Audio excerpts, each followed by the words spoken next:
আসসালামাইকুম। আজকে আপনাদের একটি গল্প শোনাবো। গল্পের নাম দুই বোন। রিনা এবং সালমা দুই বোন। বয়সে রিনা বড়। দুইজন একসাথে খেলে একসাথে স্কুলে পড়ে। সালমা ভাত খায়, রুটি খায়, আলু খায়। রিনার কিছুই ভাল লাগে না, সে শুধু ভাত খায়। সালমা ভাতের সাথে ছোট মাছ খায়, ডিম খায়, সিমের বিচি খায়। রিনার কিছুই খেতে ভাল লাগে না, সে শুধু ভাত খায়। সালমা ফল খায়, শাক খায়, সবজি খায়। রিনার কিছুই খেতে ভাল লাগে, সে শুধু ভাত খায়। সালমা ছিবুড়ি খেলে, এক্কা দুক্কা খেলে, কানামাছি খেলে। সে রিনাকে খেলতে ডাকে। রিনার খেলতে ভাল লাগে না, সে শুধু বসে থাকে। সালমা পানি আনে, কাপড় ধোয়, অনেক কাজ করে। রিনাকেও কাজ করতে ডাকে। রিনা কাজ করতে ভালো লাগে না, সে শুধু বসেই থাকে। এভাবেই দিন যায়, মাস যায়, বছর যায়।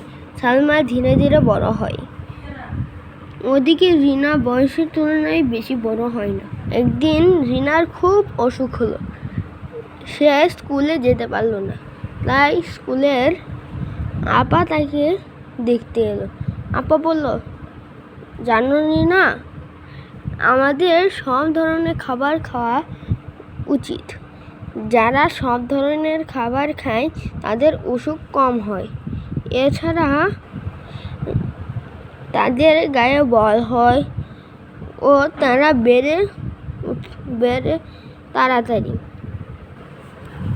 রাতে শুয়ে রিনা মনে মনে ভাবলো, আবার ঠিক বলেছে, তাই তো আমি সব রকমের খাবার খাই না, তাই তো গায়ে বল পাই না, আর কিছু কিছু করতেই আমার ভাল লাগে না। এছাড়া ওষুধ সবসময় থাকে।